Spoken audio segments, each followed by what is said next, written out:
Assalamualaikum warahmatullahi wabarakatuh. Perkenalkan, kami dari kelompok 1 Manajemen Keuangan. Kami di sini akan mempresentasikan hasil diskusi kami mengenai analisis sumber dana jangka pendek, persepsi publik, dan sentimen investor PT Bara Multi. Baik, yang pertama-tama, perkenalkan, nama saya Tasya Anissa Rahayu, selaku moderator dan sebagai pemateri pertama yang akan membahas mengenai profil perusahaan dan analisis sumber dana jangka pendek PT Bara Multi. Selanjutnya, pemateri kedua akan disampaikan oleh Saudara Aski Sakinah yang akan membahas mengenai utang usaha dan sentimen investor. Selanjutnya, pemateri ketiga akan disampaikan oleh Saudara Meida Damayanti yang akan membahas mengenai rasio leverage dan persepsi publik. Selanjutnya, pemateri terakhir akan disampaikan oleh Saudara Siti Maulia Rahmah mengenai piutang sekaligus akan memberikan sebuah kesimpulan dari presentasi kami. Yang pertama, profil perusahaan PT Bara Multi. PT Bara Multi Sukses Sarana Tbk adalah sebuah perusahaan pertambangan yang berkantor pusat di Jakarta. Untuk mendukung kegiatan bisnisnya, perusahaan ini juga memiliki kantor di Kutai Kartanegara. Hingga akhir tahun 2021, perusahaan ini telah menguasai konsesi tambang batubara seluas 24.508 hektar yang tersebar di 5 kabupaten di Pulau Kalimantan. PT Bara Multi adalah perusahaan yang memiliki sumber dana jangka pendek yang berasal dari aktivitas operasinya. Namun, persepsi publik dan sentimen investor dapat memengaruhi analisis sumber dana jangka pendek pada perusahaan ini. Oleh karena itu, dilakukanlah analisis sumber dana jangka pendek pada perusahaan ini dan juga mengenai persepsi publik dan sentimen investor. Baik, selanjutnya mengenai analisis sumber dana jangka pendek mengenai PT Bara Multi Sukses Sarana Tbk. Liabilitas jangka pendek pada perusahaan PT Bara Multi Sukses Sarana Tbk ini mencakup pada utang usaha, pendapatan diterima di muka, beban yang masih harus dibayar, utang pajak, dan liabilitas yang jatuh tempo dalam 1 tahun. Dalam laporan tersebut dapat dilihat bahwa hampir semua liabilitas jangka pendek tersebut mengalami kenaikan dana di tahun 2023, terkecuali pada utang pajak dan liabilitas jangka panjang yang masih harus dibayar dalam 1 tahun. Setelah tadi kita melihat investasi sumber jangka pendeknya, selanjutnya saya akan menjelaskan tentang utang usaha dari PT Bara Multi tersebut. Di sini dari utang usahanya itu ada pihak berelasi atau beberapa perusahaan yang berelasi dengan PT Bara Multi ini. Yang pertama ada PT Global, ada PT Wahana, ada PT Karya, ada PT Armada, PT Bara Multi Sugri Sentosa, dan juga PT Wahana Niaga Cemerlang.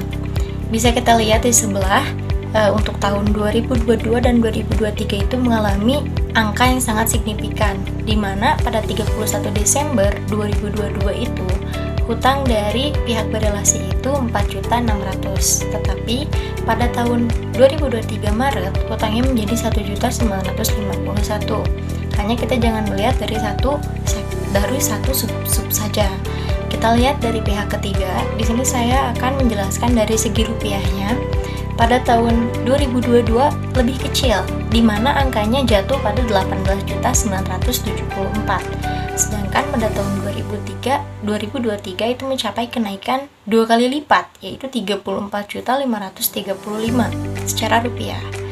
Jika kita lihat secara totalnya, pada tahun 2022 atau akhir Desember 2022 itu 24 juta. Sedangkan pada tahun 2023 awal Maret atau akhir Maret ini mengalami kenaikan 45.313. Itu artinya tahun 2022 itu secara keseluruhan lebih kecil daripada tahun 2023, dan itu naiknya sangat drastis ya.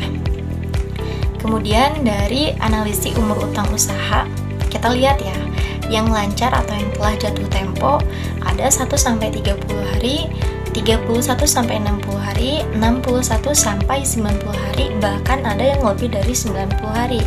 Cuman untuk yang lebih dari 90 hari ini hanya sekitaran dari ratusan ribu. Sedangkan 1-30 hari itu kisarannya jutaan. Bisa kita lihat lagi ya, perbandingannya antara 2022 dan 2023 itu mengalami kenaikan yang sangat terbilang signifikan atau bahkan 2 kali lipat dari akhir tahun 2022. Berdasarkan hasil analisis kami terkait utang usaha tersebut terdapat peningkatan di tahun 2023, yang dimana selisih di antara keduanya adalah 20.645.337 perak, yang berarti mengalami peningkatan di tahun 2023 sebesar 29% jika dibandingkan dengan tahun sebelumnya. Halo semuanya, nama aku Siti Nolia Rahma dan di slide ini aku bakal menjelaskan tentang paragraf piutang. Seperti yang telah kalian bisa lihat di slide piutang ini, paragraf pertama itu telah menjelaskan bahwa manajemen membuat keputusan untuk tidak diperlukan menyisihkan penurunan nilai piutang usaha pada tanggal 31 Maret 2023 dan pada tanggal 31 Desember 2022 karena piutang kelompok usaha tersebut telah dijaminkan terhadap fasilitas pinjaman bank.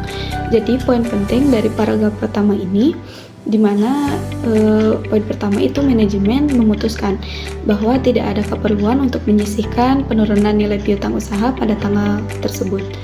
Di poin kedua, piutang kelompok usaha itu telah dijaminkan terhadap fasilitas pinjaman bank, di mana di sini menunjukkan bahwa manajemen perusahaan itu memiliki kepercayaan pada kemampuan para piutang untuk membayar piutang usaha tersebut dalam waktu yang mendatang. Dengan demikian, manajemen dapat mengurangi resiko kerugian penurunan nilai piutang usaha kepada pihak ketiga yang sebelumnya menjadi penyebab kerugian nilai piutang usaha. Dalam kasus ini, manajemen perusahaan itu telah menciptakan keputusan strategis yang membantu mengurangi risiko finansial dan memperbaiki kinerja perusahaan. Di paragraf kedua ini lebih tentang pembayaran piutang lain-lain ya. Piutang lain-lain itu mencakup selain piutang dagang dan piutang wesel. Contoh piutang lain-lain ini seperti piutang bunga, piutang gaji, uang muka karyawan, restitusi pajak penghasilan, dan yang lain-lainnya. Piutang lain-lain ini nantinya akan diklasifikasikan dan dilaporkan pada bagian yang terpisah di neraca. Manajemen perusahaan ini telah berkeyakinan bahwa piutang lain-lain ini bakal diperoleh pelunasannya dalam waktu 1 tahun, sehingga kerugian penurunan nilai piutang dan lain-lain ini dapat diperkirakan sebagai tertagih. Namun, sebagai manajemen perusahaan, perlu juga diperhatikan bahwa manajemen piutang yang efektif itu dan pengakuan piutang usaha secara berkelanjutan sangat penting untuk memastikan keberhasilan penyisihan piutang dan mengurangi kerugian penyisihan. Selanjutnya di slide ini telah terlampir laporan posisi keuangan pada bagian liabilitas dan ekuitas yang akan kami analisis menggunakan analisis ratio leverage dengan metode debt equity ratio yang akan dihasilkan dari total liabilitas dibagi dengan total ekuitas. Hasilnya menunjukkan bahwa pada tahun 2020 memiliki rasio yang lebih rendah, yang berarti mereka lebih banyak menggunakan ekuitas untuk mendanai operasionalnya, sehingga menunjukkan bahwa mereka memiliki risiko keuangan yang lebih rendah dibandingkan pada tahun 2021. Di sisi lain, pada tahun 2021 memiliki rasio DR yang lebih tinggi, yang berarti mereka lebih banyak menggunakan utang. Meskipun nilai rasio ini menunjukkan risiko keuangan yang lebih besar, namun hal ini juga sejalan dengan potensi yang dimiliki untuk pertumbuhan yang lebih besar di masa depan apabila mampu menggunakan utangnya secara efektif. Melalui survei yang telah dilakukan kepada masyarakat dan pelanggan PT Bara Multi, ditemukan bahwa sebagian besar responden memiliki persepsi positif terhadap perusahaan dan sumber dana jangka pendek yang dimilikinya. Mereka percaya bahwa PT Bara Multi memiliki kemampuan untuk menghasilkan dana jangka pendek dari kegiatan bisnis intinya dan memiliki reputasi yang baik di masyarakat. Namun, terdapat juga sebagian responden yang memiliki persepsi negatif terhadap PT Bara Multi dan sumber dana jangka pendek yang dimilikinya. Mereka meragukan kemampuan PT Bara Multi untuk menghasilkan dana jangka pendek dari kegiatan bisnis intinya, dan mereka merasa tidak yakin dengan reputasi perusahaan. Selanjutnya kita beralih ke analisis sentimen investor, di mana analisis sentimen investor itu menunjukkan bahwa apakah investor ini akan terus melanjutkan investasinya terhadap barang multi, atau apakah ada investor lain yang ingin menyuntikkan dananya kepada PT Bara Multi atau yang menghentikannya. Nah, melalui analisis media sosial dan laporan keuangan PT Bara Multi ditemukan bahwa sentimen investor terhadap perusahaan cenderung positif pada awal tahun 2023. Yang tadi itu dari piutangnya kita lihat ya, bahwa Desember akhir tahun 2022 itu utangnya masih kecil. Namun, sentimen investor mengalami penurunan pada kuartal 3 yang Maret itu, akhir laporan Maret 2023. Setelah PT Bara Multi mengalami penurunan laba bersih. Hal ini dapat mempengaruhi keputusan investor untuk berinvestasi pada perusahaan dan dapat mempengaruhi sumber dana jangka pendek yang dimiliki oleh perusahaan.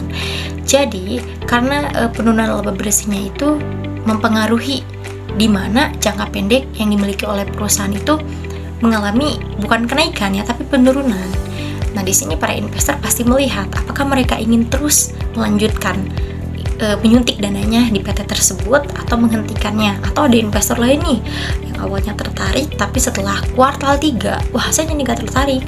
Kenapa? Karena dilihat dari laporan keuangan yang sebelum-sebelumnya di atas itu, PT Bara Multi ternyata mengalami penurunan laba bersih. Selain itu, faktor ekonomi dan politik juga dapat mempengaruhi sentimen investor terhadap PT Bara Multi dan sumber dana jangka pendek yang dimilikinya. Bukan hanya dari laba bersihnya saja, tetapi dari faktor ekonomi dan politik yang sedang berjalan juga bisa mempengaruhi analisis sentimen investor terhadap perusahaan yang ingin mereka suntikan dananya.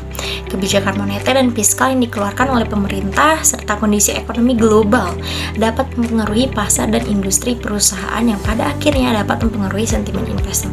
Kita tahu kan ya bahwa PT Bara Multi itu merupakan PT batu bara yang ada di Indonesia, di mana cangkupannya itu pasti bukan nasional, merupakan internasional untuk pasarnya. Nah, di sini kondisi ekonomi global juga mempengaruhi apakah investor tersebut mau atau tidak mau, karena jika kita lihat investornya itu bukan hanya dari nasional saja, tetapi dari pihak luar juga banyak. Pada akhirnya kita sampai di slide kesimpulan dari presentasi ini. Jadi kelompok usaha mengelola profil likuiditasnya untuk membiayai belanja modal dan melunasi utang yang jatuh tempo dengan menyediakan kas dan bank yang cukup, juga ketersediaan pendanaan melalui kecukupan jumlah fasilitas kredit yang diterima. Persepsi publik dan sentimen investor dapat mempengaruhi sumber dana jangka pendek yang dimiliki oleh perusahaan, contohnya dalam PT Bara Multi ini.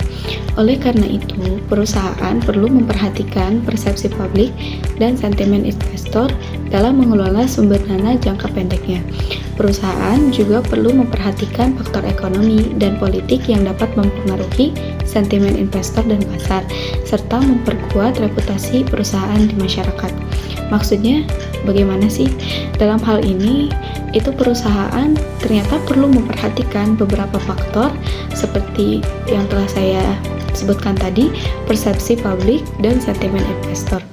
Sumber dana jangka pendek yang dimiliki oleh sebuah perusahaan itu dapat mempengaruhi persepsi publik dan sentimen investor. Oleh karena itu, perusahaan perlu memperhatikan persepsi publik dan sentimen investor dalam mengelola sumber dana jangka pendek. Tadi juga telah disebutkan bahwa faktor ekonomi dan politik juga dapat mempengaruhi sentimen dan investor pasar serta memperkuat reputasi perusahaan di masyarakat. Contohnya seperti perusahaan itu harus memiliki atau melakukan pengendalian terhadap perusahaan anak dan kewajiban penyediaan likuiditas sebagaimana dalam perhitungan LCR. LCR itu apa? LCR itu Liquidity Coverage Ratio. Yang poin yang lainnya yang dapat mempengaruhi sentimen sebuah perusahaan itu kebijakan pemerintahan. Seperti kerangka kebijakan pilar 2 yang mencakup aspek kecukupan likuiditas dapat mempengaruhi perusahaan dalam mengelola likuiditas dan memenuhi standar likuiditas yang diperlukan oleh bank. Kerangka LCR yang saya sebutkan tadi itu digunakan untuk mengukur kecukupan likuiditas bank dan memastikan bahwa bank memiliki likuiditas yang cukup untuk menghadapi krisis. Oleh karena itu, perusahaan harus memahami dan mengelola kerangka LCR agar memastikan kecukupan likuiditas yang diperlukan untuk menghadapi krisis pengendalian risiko likuiditas. Perusahaan juga harus memiliki sistem pengendalian risiko likuiditas yang efektif untuk mengidentifikasi risiko likuiditas dan mengurangi dampak negatif pada kecukupan likuiditas.